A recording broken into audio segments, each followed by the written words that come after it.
এক নিঃশ্বাসে এই শব্দটি 7 বার পড়ুন। সাথে সাথে আল্লাহর গায়েবী ধন সম্পদ পেয়ে যাবেন। আপনি দ্রুত ধনী হয়ে যাবেন।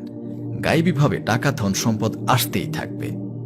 আপনার যদি 50 লাখ টাকার প্রয়োজন হয় তাহলে আপনি 50 লাখ টাকাই পাবেন। এই আমলটি একটি পরীক্ষিত আমল। আপনি এটা দিনে অথবা রাতে করতে পারেন। তবে বন্ধুরা, নাপাকি অবস্থায় ওযু ছাড়া এই আমলটি একদমই করবেন না, বরং পাক সাফ ওযু করে এই আমলটি করবেন। আর যদি আপনাদের ওযু আগে থেকেই থাকে তাহলে অনেক বেশি ভালো হয়। আর যদি না থাকে তাহলে অবশ্যই ভালো করে ওযু করে নেবেন। এরপর আপনার যত টাকার দরকার হবে তার জন্য নিয়ত করে নেবেন।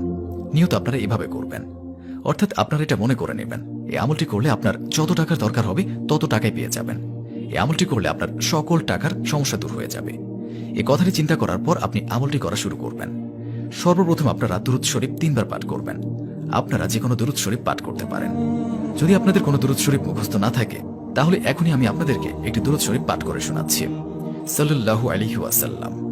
বন্ধুরা, এটি হচ্ছে সবচেয়ে ছোট দুরূদ। আমি আপনাদেরকে আবারও পাঠ করে শোনাচ্ছি। সাল্লাল্লাহু আলাইহি ওয়াসাল্লাম।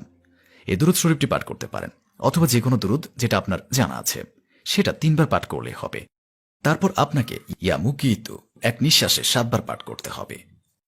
যেমন এইভাবে পড়বেন, ইয়া মুকিতু ইয়া মুকিতু ইয়া মুকিতু ইয়া মুকিতু ইয়া মুকিতু ইয়া মুকিতু ইয়া মুকিতু। এইভাবে আমি যেভাবে পাঠ করলাম এইভাবে আপনারা 7 বার এক নিঃশ্বাসে পাঠ করবেন। তারপর শেষে আরো 3 বার দুরূদ শরীফ পাঠ করবেন, যেটা আপনারা প্রথমে পাঠ করেছেন। তারপর আপনি আল্লাহ তাআলার কাছে 2 হাত তুলে দোয়া করবেন। আপনার যত টাকার প্রয়োজন আল্লাহ তাআলার কাছে যান। ইনশাআল্লাহ আল্লাহ তাআলা এই আমলের উসিলায় আপনাকে খুব দ্রুত ধনী বানিয়ে দেবেন। আমলটি শুধু করে দেখুন, ইনশাআল্লাহ আপনার মনের সকল আশা পূরণ হয়ে যাবে। অর্থাৎ এই আমলটি আপনারা 15 দিন করবেন। আপনাদের যতই ধন সম্পদের দরকার হোক না কেন তা আপনারা 15 দিনে আমলটি করলে পেয়ে যাবেন।